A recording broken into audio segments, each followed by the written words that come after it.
గాలి, నీరు. ఆ తర్వాత మనిషికి అత్యంత ముఖ్యమైనవి ఆహారం. ప్రతి ఒక్కరికి తగిన ఆహారం తీసుకునే హక్కు ఉంది. ఆహారం మన ఆరోగ్యానికి, శరీరానికి చాలా అవసరం. భూమి మీద ఆహారం లేకుండా ఏ ప్రాణి మనుగడ సాగించలేదు.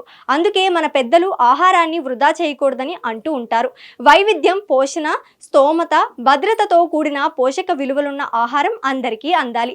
దీనిని గుర్తించిన ఐక్యరాజ్య సమితి ప్రతి ఏటా అక్టోబర్ 16న ప్రపంచ ఆహార దినోత్సవం నిర్వహిస్తోంది. ఇవాళ ప్రపంచ ఆహార దినోత్సవం. అసలు ప్రతి ఏటా ప్రపంచ ఆహార దినోత్సవాన్ని ఎందుకు జరుపుకుంటారు? ఇది ఎప్పుడు మొదలైంది? దీని ప్రాముఖ్యత ఏంటో ఇప్పుడు తెలుసుకుందాం పదండి.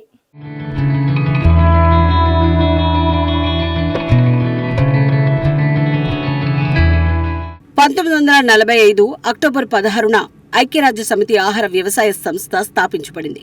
దీనికి గుర్తుగా ఇదే రోజున ప్రతి సంవత్సరం ప్రపంచ ఆహార దినోత్సవం జరుపుకుంటున్నాం.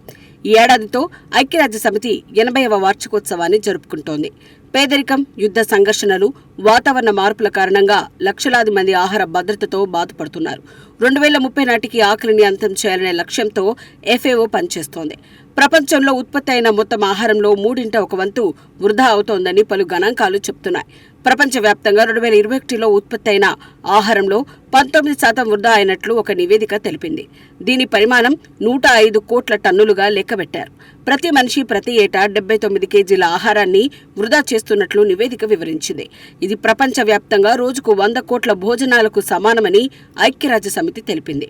ఐక్యరాజ్య సమితి నివేదిక ప్రకారం ఆహార వృధా 60% గృహాల్లో జరుగుతూ ఉండగా హోటళ్లు, ఇతర ఆహార సేవ సంస్థల్లో 28% ఉన్నట్లు తెలిపింది.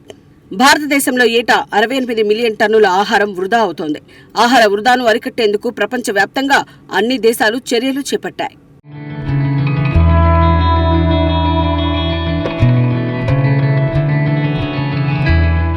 ఇదిలా ఉంటే మోతాదుకు మించి రసాయనాల వినియోగం, పంట మార్పిడి పద్ధతులు పాటించకపోవడం, నేలలు సారం కోల్పోవడం వల్ల గత 70 ఏళ్లలో మనం పండిస్తున్న వివిధ ఆహార పంటల్లో పోషకాలు, విటమిన్లు లోపిస్తున్నాయి. దీని కారణంగా ప్రపంచవ్యాప్తంగా సుమారు 200 కోట్ల మంది సూక్ష్మ పోషకాహార లోపంతో బాధపడుతున్నారు. షుగర్ పేషెంట్ల సంఖ్య పెరిగిపోతోంది. హార్ట్ అటాక్స్తో అర్ధాంతరంగా ప్రాణాలు కోల్పోతున్న వారి సంఖ్య చాలానే ఉంది. ప్రతి కుటుంబంలో ఎవరో ఒకరు ఈ 2 వ్యాధులతో ఏదో ఒకదానితో ఇబ్బంది పడుతూనే ఉన్నారు.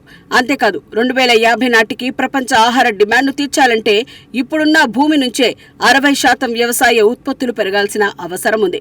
ఇదిలా ఉంటే మరోవైపు అధిక మోతాదులో జంక్ ఫుడ్ తీసుకోవడం చాలా మందికి అలవాటైపోయింది. శారీరక శ్రమ లేకపోవడం, ఆహార కల్తీ వల్ల ప్రపంచ వ్యాప్తంగా సుమారు 900 మిలియన్ల మంది యువత, 35.5 మిలియన్ల 5 ఏళ్లలోపు చిన్నారులు ఒబేసిటీ సమస్యతో బాధపడుతున్నారు.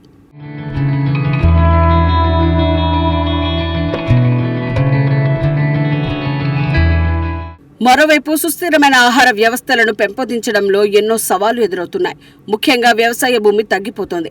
కలుషితమవుతున్న నేల, నీరు, గాలి, పంట మార్పిడి లేకపోవడంతో సారవంతమైన నేలలు తగ్గిపోతున్నాయి. వాతావరణ మార్పులు, అకాల వర్షాలు, వరదలు, కరువు కాటకాలు సంభవిస్తున్నాయి. నాణ్యత లేని విత్తనాలు, మొలక శాతం తగ్గుతోంది. చీడపీడల ఉధృతి పెరుగుతోంది.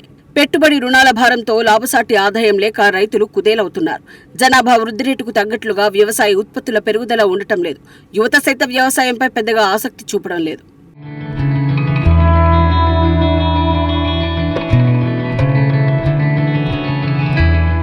పాడి పశువులను పెంపొందించడంలోనూ రైతులు పెద్దగా ఆసక్తి చూపించడం లేదు. ప్రధానంగా పాడి పశువులను దానా కొరత వేధిస్తోంది. ఎగుమతి సబ్సిడీలు, ఆహార దిగుమతులు, ఆర్థిక మందగమనం, మార్కెట్లో ఎక్కువ మోతాదులో ఒకే రకమైన పంట చేతికి వచ్చినప్పుడు ధరల ఆటుపోట్లకు గురి కావడంతో రైతుల ఆర్థిక పరిస్థితి అగమ్యగోచరంగా మారింది. ప్రకృతి విపత్తుల వల్ల కొన్ని సందర్భాల్లో పంట నష్టం, నిల్వ చేసే గోడౌన్లు లేకపోవడం, ఉత్పత్తికి సరిపడా ప్రాసెసింగ్ చేసే ఆహార పరిశ్రమలు అందుబాటులో లేకపోవడం మొదలైన కారణాల వల్ల భవిష్యత్తు ఆహార భద్రతపైన తీవ్ర ప్రభావం చూపుతోంది. కష్టపడి పనిచేసిన రాబడికి హామీ లేని వ్యవసాయ ఉత్పత్తి చక్రంలో చాలా మంది రైతులు ఇప్పటికీ చిక్కుకున్నారు.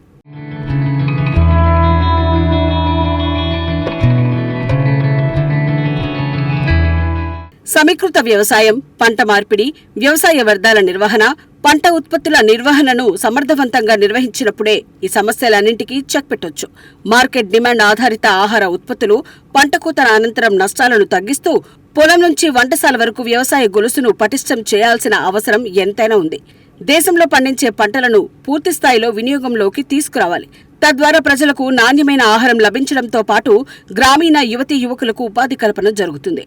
ఆహార ఉత్పత్తుల ఎగుమతి ద్వారా దేశ ఆర్థిక రంగం బలోపేతమవుతుంది. ఆహార ఉత్పత్తుల వృధాను తక్షణమే తగ్గించడానికి, పబ్లిక్ ప్రైవేట్ ఒప్పందాల ద్వారా మెరుగుపరచడానికి వివిధ దేశాల ప్రభుత్వాలు ముందుకు రావాలి. ఈ మేరకు ఫుడ్ అండ్ అగ్రికల్చర్ ఆర్గనైజేషన్ ప్రపంచ ఆహార దినోత్సవం సందర్భంగా ఆహార భద్రత కోసం కృషి చేయాలని ఆశిద్దాం.